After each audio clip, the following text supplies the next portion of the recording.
ஜோசியரே வணக்கம். வாங்க. வணக்கம், உட்காருங்க. என்ன பதட்டமா இருக்கீங்க? நேத்தானே வந்துட்டு போனீங்க. தண்ணி ஏதாவது குடிக்கிறீங்களா? ஒரே பிரச்சனை ஜோசியரே. என்ன பிரச்சனை? ஐயா, தயவு செஞ்சு என் குழந்தை பேரை மாத்தி கொடுங்க. எதுக்கு? ஜோசியரே, நீங்க பாட்டுக்க ஆணு தொடங்குற எழுத்துல அமிலியான்னு பேர் எழுதி கொடுத்துட்டீங்க. இதுல என்னையா பிரச்சனை? பிறந்த தேதியை கணிச்சு ஜாதகம் எழுதி தானே பேர் வச்ச. ஜோசியரே, பேர்ல தான் பிரச்சனையே. அதுவும் ஆணு முதல் எழுத்து தொடங்குது பாருங்க, அதுலதான் பெரும் பிரச்சனையே. பெரும் பிரச்சனையா? சொல்லு, என்ன பிரச்சனை? ஐயா, ஆணு முதல் எழுத்துல பேர் வச்சா ஸ்கூல் அட்டெண்டன்ஸ்லயும் முதல் பேரா வந்துரும். அதனால என் பொண்ணு ஸ்கூலுக்கு போறதுக்கு கொஞ்சம் முன்ன பின்ன டைம் ஆனாலும் அவங்க டீச்சரு அட்டெண்டன்ஸ் எடுக்கிறப்ப அமிலியா அமிலியா ஏன் இன்னும் வரலன்னு கேட்டு உடஞ்சி எடுத்துருவாங்க. மற்ற எழுத்து உள்ள பேரு பசங்கள்லாம் அப்படியே வந்து ஒட்டிக்குவாங்க. ஏன்னா என் பொண்ணுடைய பேரு எழுத்துல இருக்கு. அப்ப என் பொண்ணு தானே மாட்டிக்குவா. ஏயா, இதெல்லாம் ஒரு பிரச்சனையா? சொசிர பரீட்சை பேப்பரை திருத்துற வாத்தியாருங்க கூட ஆரம்பத்தில் உள்ள பேப்பரை ரொம்ப கராராவும் கண்டிஷனாகவும் திருத்துவாங்க. போக போக இந்த கண்டிஷன்லாம் தளர்ந்து மற்ற பசங்களுக்கெல்லாம் மார்க்கை அள்ளி போடுவாங்க. இதெல்லாம் கம்பேர் பண்ணி பார்த்தா என் பொண்ணுடைய மார்க் ரொம்ப கம்மியா இருக்கும். ஒண்ணு மார்க் குறைஞ்சு போயிடுமா? இதெல்லாம் உளவியல் உண்மைங்க ஜோசியரே.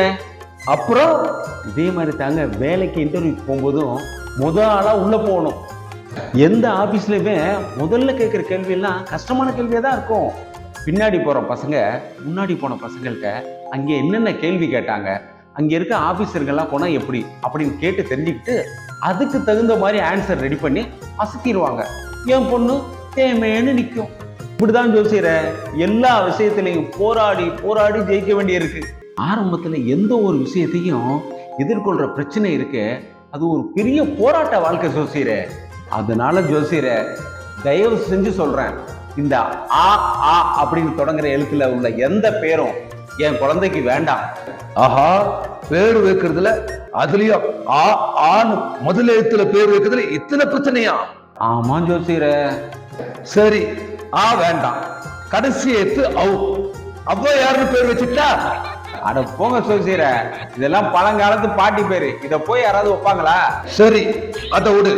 ஜெட்ல தோங்குற எழுத்து ஜீப்ரான் பேர் வச்சிருவா. அது எப்படிங்க ஜோசியர பொம்பளை பிள்ளைக்கு ஜீப்ரான்னு பேர் வைக்கிறது?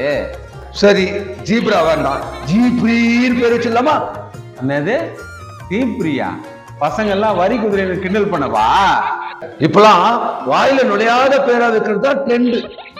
நம்ம ஜோசியர, என் பொண்ணு வாழ்க்கையில முன்னேறணும், அதுக்கு தகுந்த மாதிரி முதல் எழுத்து இல்லாம கடைசி எழுத்து இல்லாம இடையில உள்ள ஒரு எழுத்தை போட்டு நல்ல பேரா எழுதி கொடுங்க.